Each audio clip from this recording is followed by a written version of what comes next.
What's up, Gator Nation? Welcome into the Gators Online show. Zach Albaverdi and Nick Delatorre here, and we have finally got football to cover, Nick. I know you smell that in the air. We're about to be on grass. There's about to be practices happening, and we are about 1 month away from the season. So it's here, my friend. Made it through the off season. Baseball helped me get through that. They played for a while, but yeah, Florida gets to start a couple days early since they have the weird Thursday kickoff, thanks to the Pac-12, who has got their own list of issues going on right now. If you're following everything with Colorado and their TV rights deal, so Florida and Utah get to start a couple days early since they're kicking off on Thursday, and that just means a couple less days that we have to wait, Zach. I know, man. It's crazy that we've gotten to this point, and we're definitely looking forward to it. And we've got a lot of coverage at Gators Online for you guys to follow. So make sure if you haven't read up on all of Nick's previews, do that. We'll have a depth chart projection out right before camp starts, and we've had some cool features this week. Nick's had a story on Graham Mertz for you guys to get to know the new quarterback a little bit better. I had a feature from spending a day inside the facility as well. We'll get to that later on the show. But we got to start with Sunday, Nick, and that is when the team officially reports for training camp. This is a special day for us in the media because we actually get to hear from more than Billy Napier. We get to hear from both coordinators. We get to hear from multiple players, but this is the only time that we will talk to Austin Armstrong and Rob Sale all fall. So this is an important day to kind of hear what they have to say and their thoughts about the team going into the season. Nick, who are some guys that you're looking forward to hearing from, and what are some questions that you'll be asking? Well, I'll start with the players that we're going to talk to. I think all of us, you and me for sure, we're asking to talk to, Cam Jackson. We're asking to talk to Damian George, to talk to Cam Carroll, some of these transfers, and we weren't able to talk to them in the spring. But I'm interested to hear Damian George. You spoke with Cole Kublik at SC Media Days, who basically was talking about how highly Nick Saban thought of this guy. And then with Keontae Goodwin leaving the team to be closer to his mother, who's going through some health battles right now, it just is even more important for Damian George to be able to step up and to play and contribute right away on the right side of the offensive line. So talk to him, talk to Graham Mertz. Only Florida's making 5 players available and 1 quarterback. It's going to be Graham Mertz.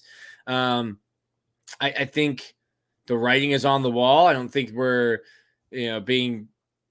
going out on a crazy limb, Zach, to say that we expect Graham Mertz will be named the starting quarterback. And I think maybe we're making too much of this, but if you're only bringing one guy to your fall camp media day, to me, that tells me something. So talking to the guys, seeing where they're at, all off season, Billy talked about year 2 of the program. It wasn't just about the players being in year 2, but the coaches as well, the trainers, the nutrition staff, everyone is more comfortable. So just seeing where they're at as compared to a year ago, this point. And then we have to get into like the doldrums of camp where the guys start hitting each other for 3 weeks and they get tired of it. And soon enough we'll be heading out to Salt Lake. Oh, man. I cannot wait for that trip. I know you and I have both been on the road enjoying some PTO, so I think we're both happy to be back at our home base, but I cannot wait for that trip. I don't know when I'll go to Utah again, so we're going all out at Gators Online and definitely looking forward to covering that. This is already, we got to kind of hear from some of these players and Billy, obviously, at SEC Media Days. So, I think it's important to, especially the first time that we talked to Austin Armstrong, Nick, you remember, we didn't really get into a lot of the, how he feels about the personnel, a lot of things about his scheme. It was a introductory presser of who this guy is. How did he end up at Florida? How did you leave Nick Saban in Alabama? What was it like working with Kirby Smart at Georgia? Like, it was so much background stuff, and there wasn't a lot of football talk with Austin Armstrong. So I'm interested to see what he has to say, and maybe we can pick his brain a little bit more just about how he feels about his personnel, where the installation of some of the things that he wants to run is at. And then obviously, I think on the offensive side, a lot of people are wanting to know where things are going to be with Micah Mazuka. Uh, he, at least at SEC Media Days, had not been completely cleared yet, according to Billy. But in, talking around town here, and then obviously some, seeing him inside the facility when I had the opportunity to go, like the guy's in there working, and he's certainly on schedule to be ready for the season. I think whether he's out there on the first day, and if he's limited is something we're all going to be watching, or maybe Billy will tell us that when we meet with him on Sunday. But where that offensive line is at, as you mentioned, especially after some shuffling pieces there. In hindsight, Nick, the addition of Lindell Hudson is huge, given that Goodwin has moved on, and I think everyone had him penciled in as at the very least the backup to George, and then you have Jordan Herman over there at left tackle, but I think the addition of Hudson is going to be huge now because that gives you depth at tackle. Yeah, the offensive line. I think this number could be wrong. I haven't done that one yet. Still have to write that room preview, but I think they have 17 scholarship offensive linemen right now, and not all of those guys are going to be ready to play. But might have to play. Cam Waits. I think listening to Billy, Cam Waits, you shouldn't expect to see him this year based on what Billy said at SEC Media Days, coming back off of his Achilles injury. What can you get out of a Roger Kearney and a Najee Harris? I think at least Harris at guard, if Micah Mazuka is hampered at all, might have to play right away. And it seems like Roger Kearney is being kind of groomed to be Kingsley's successor at center. So you look at the guys and can Jalen Farmer play? He was in a non-contact for most of spring. What does he look like? And then the biggest thing for me with Mazuka, and you were able to see him, having had a shoulder injury myself, it's the pushing motion and extending out in front like that is tough. That hurts. After surgery, doing the rehab, that hurts. That's his whole job. His whole job is to push 330-pound men who are also pushing him. So where is his shoulder strength back, coming back from surgery, then doing rehab, and where's his overall strength? Because when you have a surgery like that, you can't lift. You're not doing anything upper body. So where is he going to be on August 31st, and where will his health be at the beginning of the season? Absolutely. And, we will hopefully get some answers on that Sunday, and then certainly see what his status is throughout that first week of practice. And I also want to mention that we will hear from Mark Hockey as well on Sunday. He actually kicks things off at 9:15 a.m. And then you also got Rob Sell meeting with the media, Austin Armstrong, and then Billy to finalize things before we get to hear from the players and where things stand with them. But then we get to go out the following day, Nick, and hit the practice field. And of course, these guys are just going to be in helmets and shorts. There's going to be no hitting, but this will be our first time seeing this team since they've been through their strength and conditioning program. Some of the gains and some of the losses that were made throughout the summer. This is our first time getting to see these guys. And that was documented right when the roster came out. But then I had some more details in my feature that came out this week, just about some of the guys that have really transformed their bodies. Is there anybody in particular, Nick? We're not going to see anybody in pads. So just from a physique standpoint, is there anybody that you really want to see just kind of where they're at physically? Yeah. Some of the freshmen, I think when you look at freshmen, depending on where they went to school or how they grew up, maybe haven't always had a great diet, maybe haven't always had access to a great workout facility, a great weight room. And you start to see freshmen come in and they look like a different human being. What does Andy Jean look like? What does Miguel Mitchell look like? I think he's a guy who I think might have to play. And from what I've been told, he's played a little bit down in the box, like a linebacker a little bit as well. So that you got to be bigger than 200 pounds to do that. So one of the pictures you sent me from your day at the swamp party, I'm looking at these guys, and like Max Brown looks like a tight end, just thick 2Cs. Jaden Hill looked massive. Jaden Hill looked like a small linebacker. It looks like these guys have really added on size, and I'll be interested to ask Mark Hockey how much they do, because once you get to the season, you're trying to maintain, but you're going to lose weight, mass, size in camp. And then as the season goes on, you're going to continue to lose. You can work out every day, but you're just going through the grind of practice and games. And I want to know what his philosophy is on how much we're trying to gain in the off season, because we know there's going to be some diminishing returns during the year. Absolutely. And I think too, one guy that I was, surprised, I guess, but maybe not when you dig into his background, but somebody who's really made some strides in terms of his development physically is Tony Livingston, the freshman tight end. And as you know, Nick, that is a position where the Gators are looking for playmakers. They're looking for young guys to step up. I think we all expect Arliss Boardingham is kind of going to be that first guy in line, especially getting that single-digit number. That might be saying something. But Tony Livingston is a really interesting prospect, a guy who was originally recruited as an offensive lineman by the previous staff, dropped a bunch of weight as he continued to play basketball in high school. Maybe not a bunch of weight, but when he came to Florida, he was only 215 pounds. And he, as of last week when I was in there, is weighing 246 pounds. So he's not only added 31 pounds since he enrolled in January, but he's added almost 30 pounds of muscle mass, which is pretty significant. And the other guy, Nick, that's really transformed his body, and I think the Gators, they need some guys to step up at wide receiver. Marcus Burke, man, that dude is ripped. And, he's 200 pounds now. He played at 186 last year, according to Kelsey Gomes. He has really stepped up, not only from a leadership standpoint and just where he is as a person, but also physically.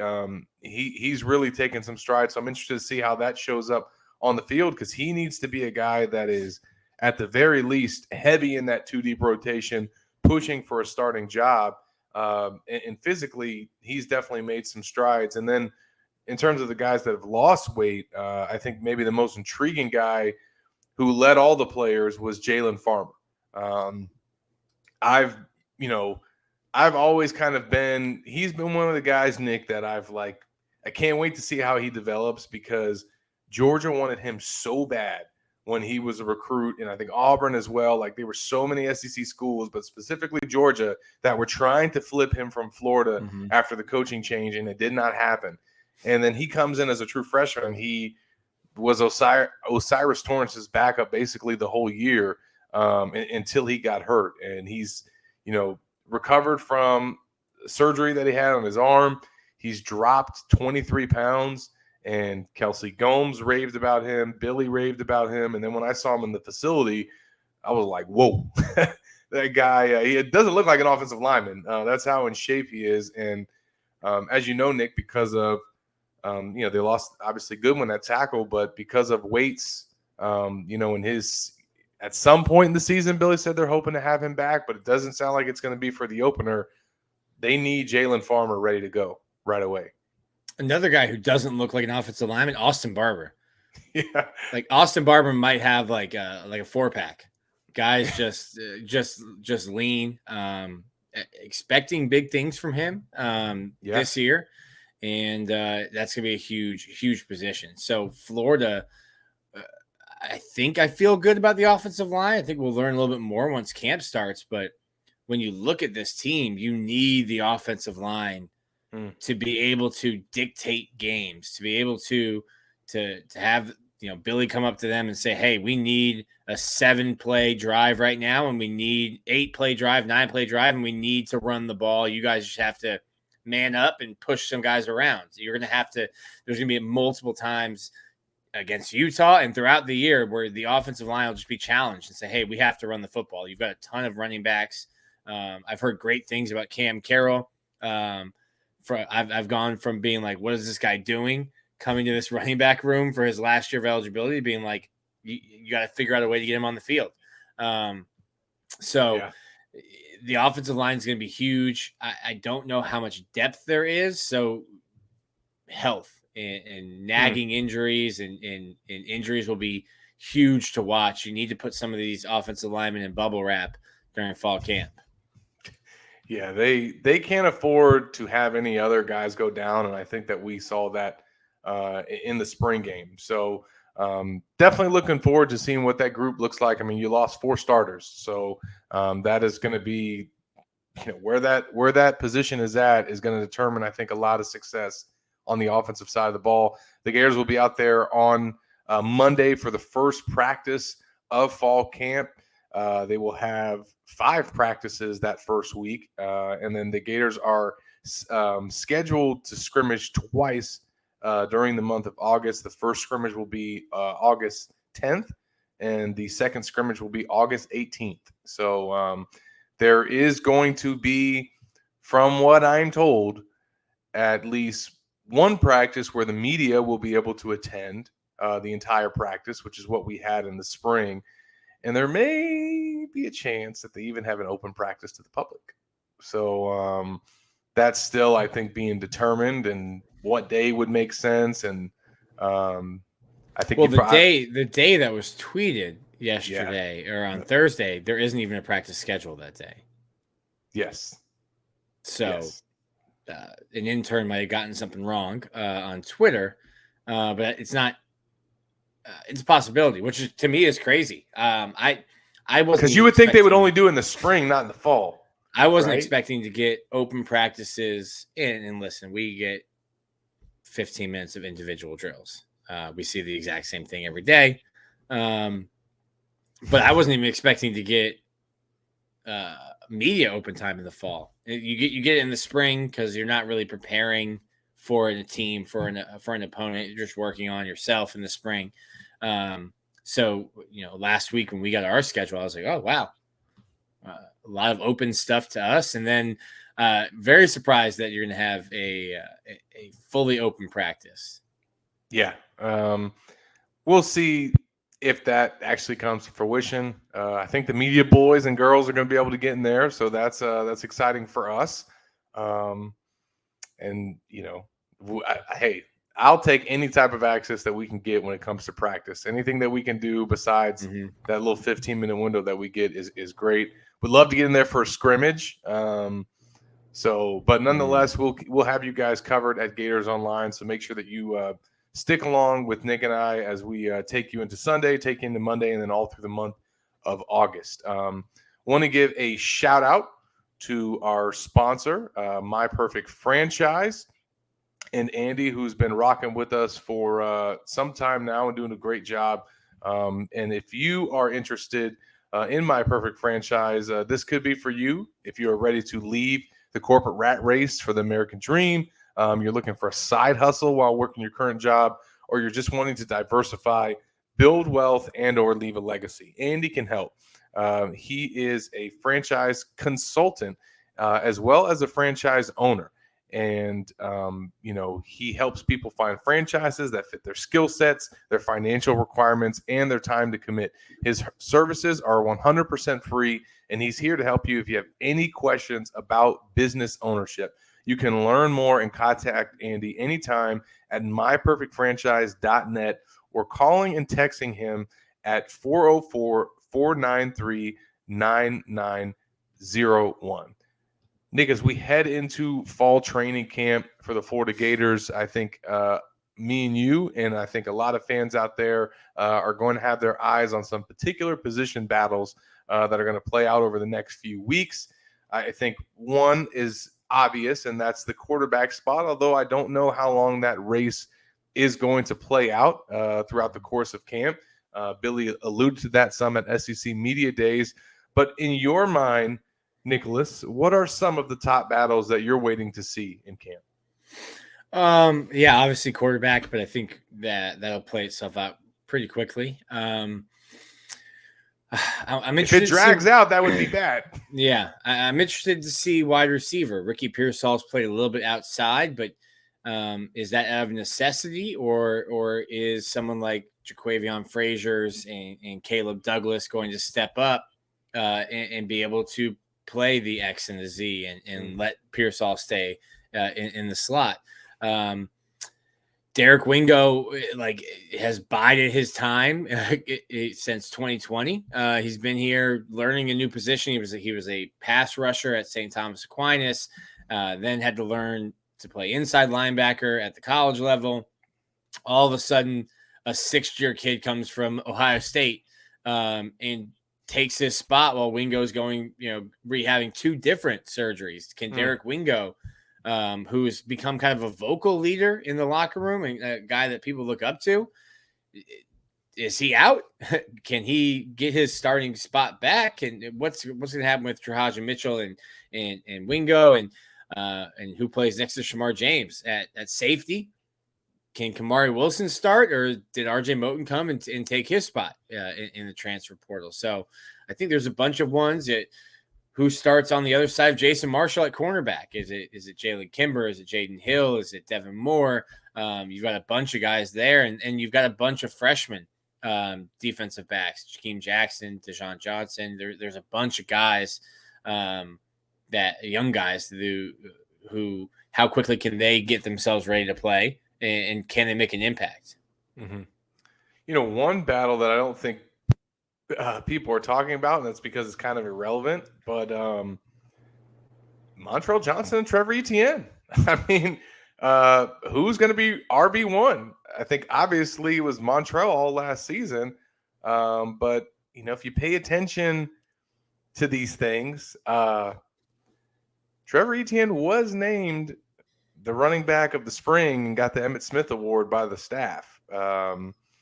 And as we know, he's been the guy that's kind of getting more of the preseason hype, more so than Montrell. I think they're obviously both going to get probably the same amount of carries or close to it. I think both of them can be 800-yard backs this season, and if they are, that'll be the first time that's ever happened in school history for two running backs to rush for 800.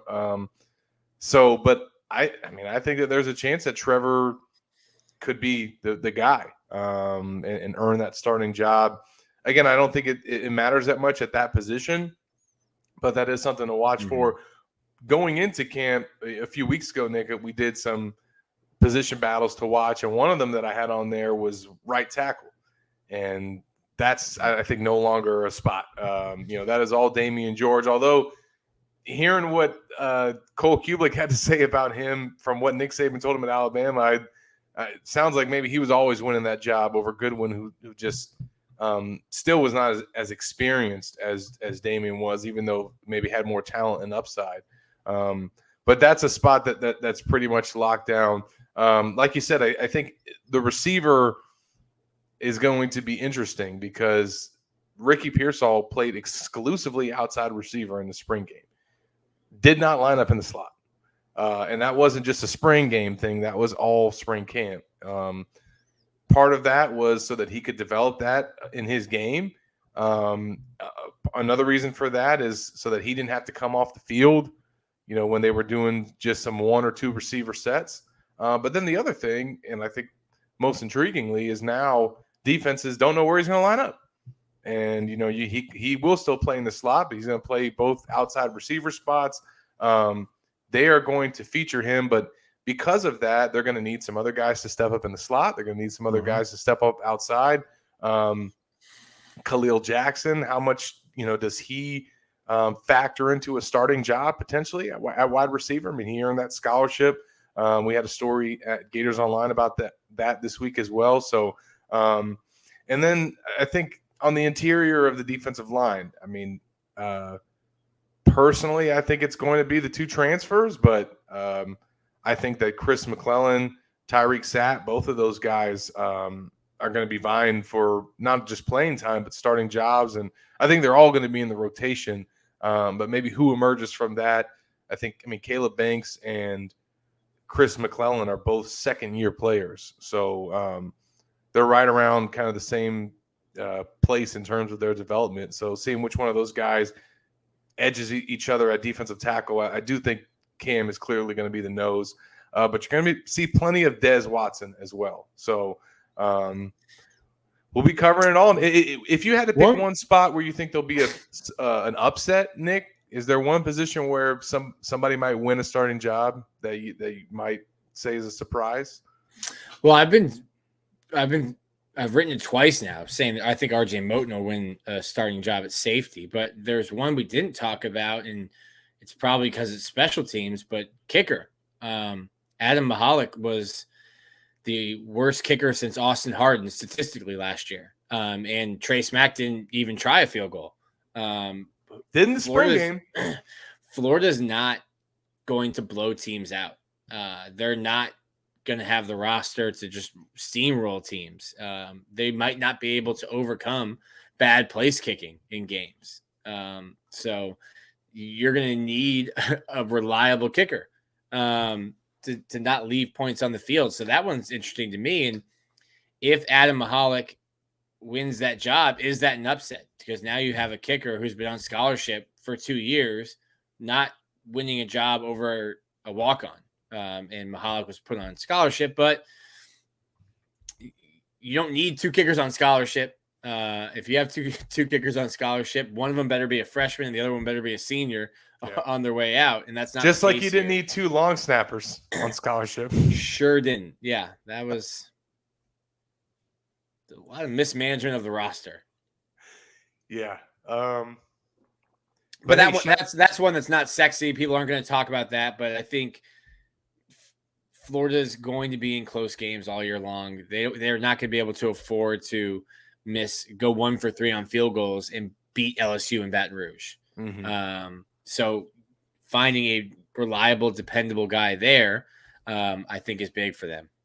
And shout out to Jeremy Crawshaw, who got a shout out from Tony Hill, who runs Florida's athletic training, who said, Jeremy is the leader of the specialists and sets the tone in the training room. I know you're not surprised, Nick. That's just what punters do. That's right. That's right. Other team storylines to follow in practice.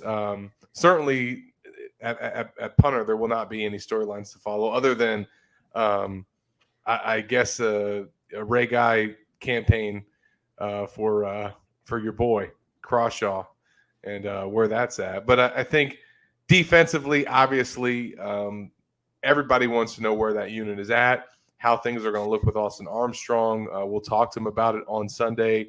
What are some other just general storylines, maybe outside of specific positions, Nick, that you're going to be eyeing in camp? Here's one. Including walk-ons, there's like 70 guys are Billy's guys.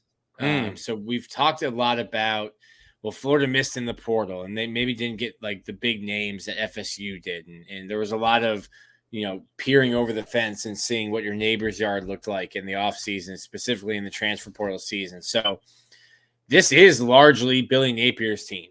And the transfer portal allows you to do things like that.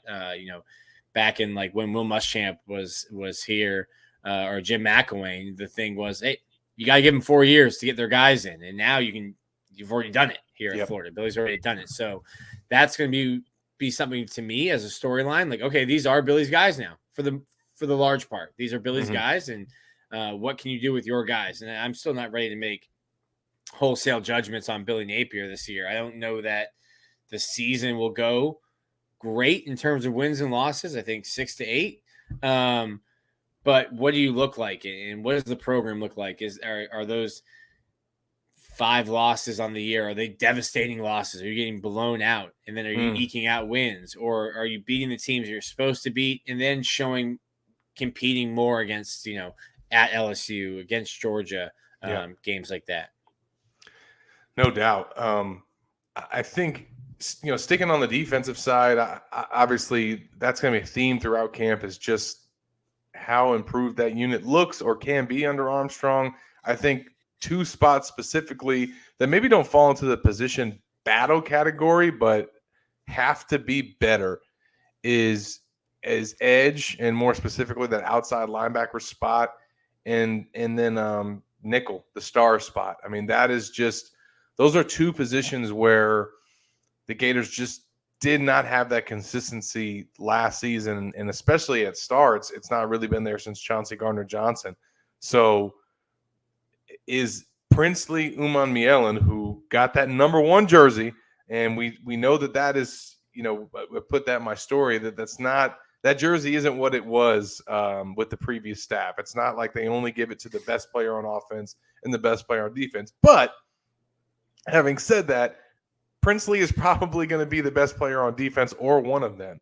And I think if he can be that, given the inconsistency that we saw from Brenton Cox Jr. starting there last year, and Antoine Powell having to step in, not being ready to really thrive there yet.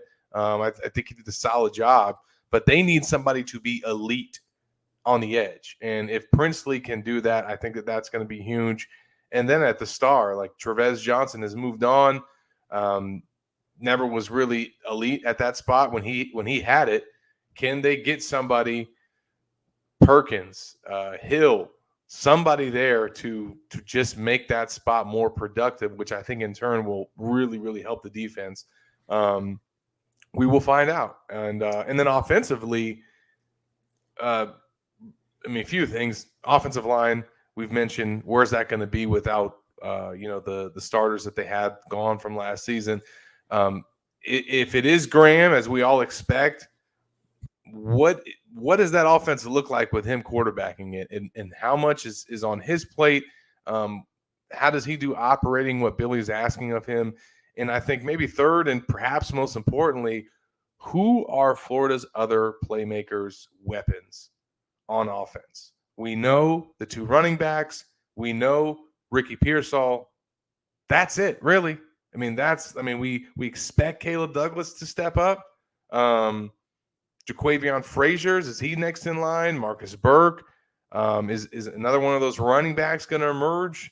Who are going to be some of the other guys that Billy literally creates plays for and dials up things for? That's something that they got to figure out in camp, and something that we're going to be watching. I honestly, outside of the running backs, Ricky Pearsall, those are the only 3 you can say for sure. Like, that's it. Proof in the pudding. Caleb Douglas, sure, but show me. Arliss Boardingham, sure, show me. Arliss Boardingham, talent, sure, show me. There's a lot of guys that just haven't done anything.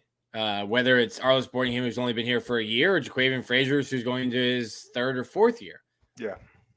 Eugene Wilson. Hello. Get tough in the 21. That's a tough look. Apparently he wanted that.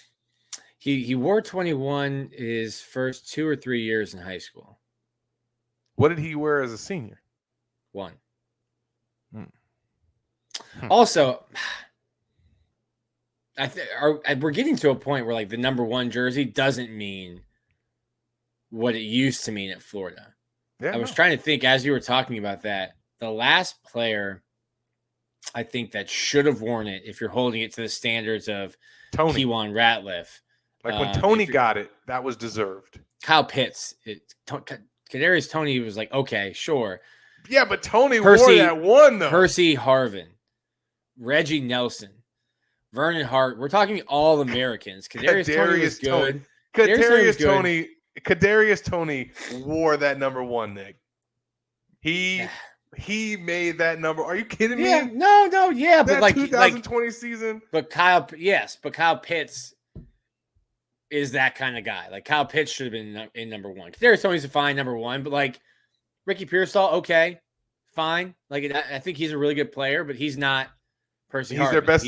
He's one of their best on offense, so that makes sense that he's got it.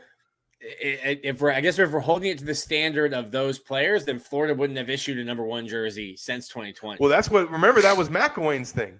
McElwain, like, it was a whole thing, and then when McElwain got there, nobody's wearing it. The only guy that got number 1 at Florida under McElwain was Vernon Hargreaves. He inherited Vernon Hargreaves in the number one. I was listening He did. I was listening to his podcast. Vernon Hargreaves told a great story. He has a podcast? Yeah. Okay. He gets to Florida, his name number or gets the number 16. 16, yep. He tells T-Rob, yo, this is BS. No shot. He says, what number do you want? He goes, 1, obviously. And T-Rob says no. And Vern told him, if I get an interception in the opener, the season opener, he wasn't even starting. If I get an interception in the season opener, I get the number 1 jersey. And T-Rob goes, yeah, sure. No problem. Vernon Hargreaves goes out, not even starting in the game, goes out and gets a pick. And he tells the story. He goes, I get the ball, I'm running down, get tackled, go down, whatever. He goes, and then my first thought was find T-Rob. And he said he ran to the sideline and told him, give me that jersey. And sure enough, the next week, Vernon Hargreaves was number 1 at Miami. And I remember being down the field, tweeting out, hey, Vernon Hargreaves is number 1. And Florida goes on this, this big PR spin telling me, oh, well, it's a conflict because Austin Harden is wearing number 16 and Vernon can't play special teams if he's 16. I'm like, that's cool because he's not on any of those special teams. It's because 16 is a doo-doo number and he won number 1. And got it. That's such a cool story. Shout out to Vernon and T-Rob. Shout out to Vernon and T-Rob. But yeah, you're right. Number 1 is, in this staff's mind, Princely getting number 1 was no different than Caleb Douglas getting number 4. I think you shouldn't have given Graham Mertz number 15. People are going to make big deals out of numbers. They will. Like, I don't think you should have given. I don't think Anthony should have gone to 15. I don't think Graham Mertz should follow and get 15. I also don't know how. And we asked Graham about it. We asked Graham about the number. He's like, I don't know. That was just in my locker. And I'm just like, hey man, we need like a numerologist on staff. You got so many jobs on staff. Can we get a numerologist just to let Billy know, like, hey man, stop putting quarterbacks in 15. Number 1 means a lot to the fan base. Just don't give it to like Des Watson. Well, when Xavier Henderson left, I thought that was like a no-brainer that Trey Wilson would get 3. Like, NIL right there. Yeah, I mean that was just. I mean, like it's too that was too easy. But I guess 21 means something to him. So maybe he'll switch his number during camp. Maybe he'll walk up to Billy G and say, if I get a touchdown in this scrimmage, I get number 3. So we'll definitely make sure that we keep following it and make sure that you guys stay locked to Gators Online. Nick and I cannot wait to get out there on the grass and see what this 2023 Florida football team has to offer. I want to give a shout out to Prairie Dental Center. And this episode is brought to you by them. Their doctor is a UF grad who's practiced in Gainesville for 3 decades and has developed a deep understanding of how to diagnose and treat various dental problems, along with advanced skills and knowledge to provide more effective and efficient care to his patients. If you're having dental concerns or just need a cleaning, Prairie Dental Center offers a wide range of personalized care options to meet your individual needs. Give their office a call at 352-373-3431. Tell them Gators Online sent you, and your new patient exam will be free. And as we wrap up this show, Nicholas, I want to kind of take some time to talk about this feature that we had this week at Gators Online, and we were fortunate to be able to go and get a day inside the facility, not just to cover Mark Hockey in the training room and the nutrition station, but also their picture day, their media day that they had, which, in most years isn't anything special. This year it was because it was the first time that the football team got to use the view, which is, they call it the Swamp View. It is the only, they are the only school in the country that has this LED virtual production studio on campus. And it is something that they've debuted with, the basketball team, with some of the other sports teams on campus. But what they did for the media day shoot was next level. They brought in like this Unreal Engine, which is like a 3D uh, thing, and they turned this whole studio into a swamp and had trees and plants, and it was legit. No phones were allowed in there, so I didn't get to take any photos or videos, but um, they're going to start releasing that stuff. Maybe they'll tease it on social media before the season, but definitely in the swamp, in the stadium. They're going to be showing it on game days. So encourage fans to look out for that content because it was really cool. And then also just got to, I'd never seen a workout before, and wanted to see kind of how things are in that facility in terms of how Mark Hawking and his staff run things, what the regimen is like, and of course, in typical Billy fashion, Nick didn't just want that aspect of his program covered. He wanted it all highlighted. As hockey said, they have a four-headed monster that they have kind of their organization based off of, and that's through strength and conditioning, sports science, nutrition, and then the athletic training room. And for Florida to have this new facility, have everything right there in this 13,000 square foot hub. It was interesting to see how it all works, how they all intertwine with each other, and I think it is a very unique setup. I got to kind of see how the secret sauce is made without giving away too much stuff. There was actually one section of my story where I had to take out some quotes because Mark Hockey was giving away a little bit too many details, Nick.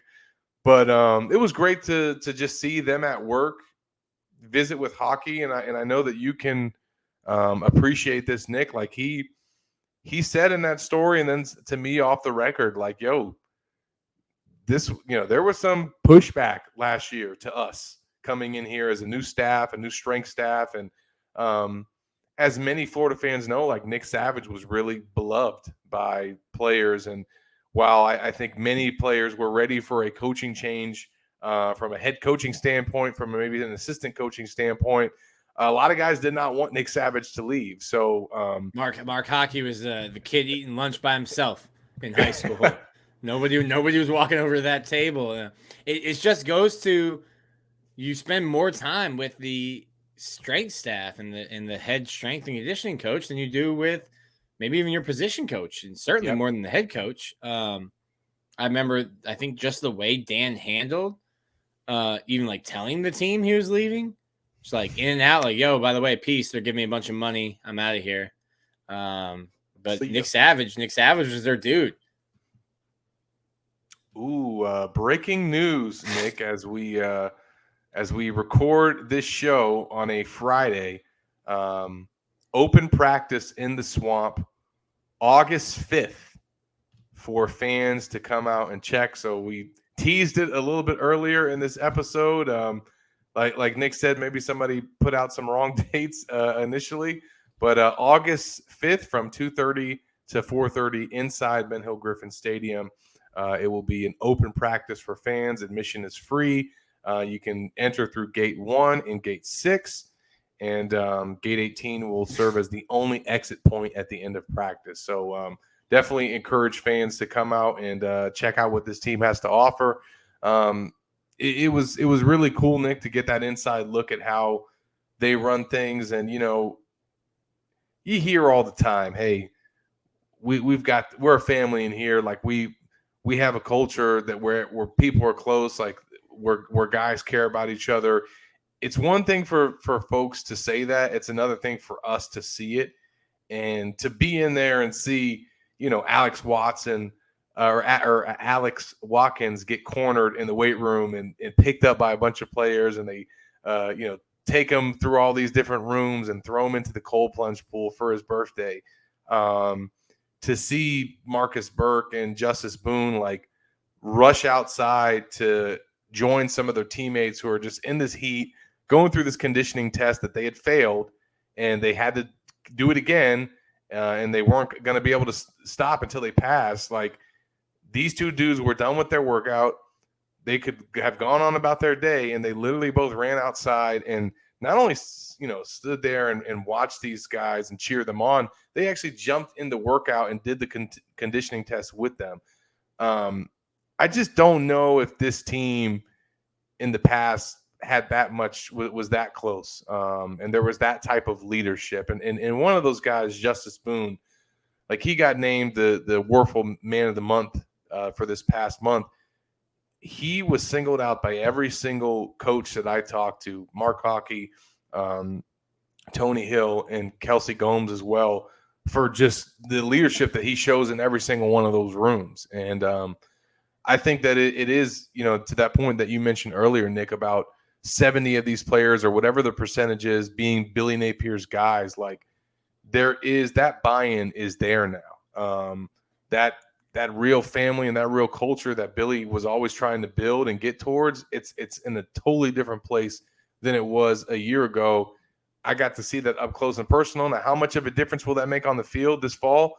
We'll find out, but it's clear that they are progressing in the right spot. And I tell you what, man, from a just from an athletic training standpoint, like all the stuff that they've been doing with these guys and all the weight gains that they've made and all the speed improvements that's taken place and this whole factory that they've turned this new facility into, I find it hard to imagine that like there aren't going to be some guys on that roster that make some serious gains this year and have that show up on the field. So I'm interested to see how it plays out after getting to see how that sauce is made.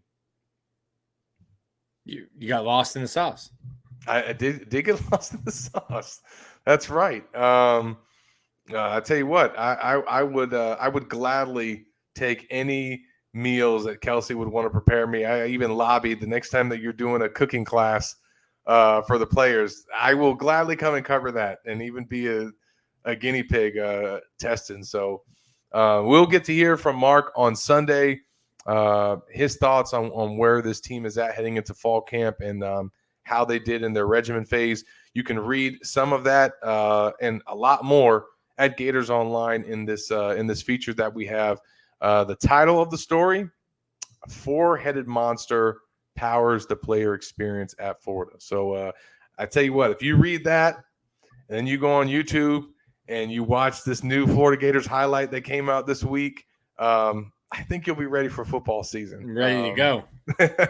It's here, man. So next time that Nick and I join you, it will probably be, I don't know when we'll do it, Nick, but we'll do a video from the stadium at some point this weekend just to give you guys the feel of what it's like to be there. So before we wrap up the show, I want to give a shout out to our final sponsor, RogueShop.com. And want to encourage all Florida fans to go check it out. If you have issues sleeping, chronic pain, and or anxiety and stress, Rogue Shop sells CBD, THC edibles, smokables, and vapes, as well as handcrafted bath salts, soaps, candles, and massage oils. Rogue Shop is a true small business, disabled, veteran-owned, Black-owned woman-owned company. They have 5 employees, make all of their products with their own cannabis in their own manufacturing facility. Visit RogueShop.com. That's RUGUE shop.com. And that'll do it for this week's show. Happy to be back on the airwaves with Nick.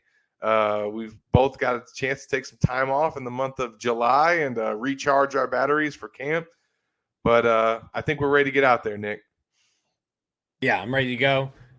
Always vote for quotes, and we'll get a bunch of quotes on Sunday, so make sure you're tuned in on Sunday. And if you're listening to this, I think we'll have a fall camp special running soon. So with the season around the corner, it's going to be it's always a great time to be on Gators Online. Absolutely. Well, make sure you guys stay locked into the site, locked into the show and our YouTube channel, and we will keep you guys up with the latest news from Florida football camp. For Nick Del Torre, I'm Zach Albaverdi.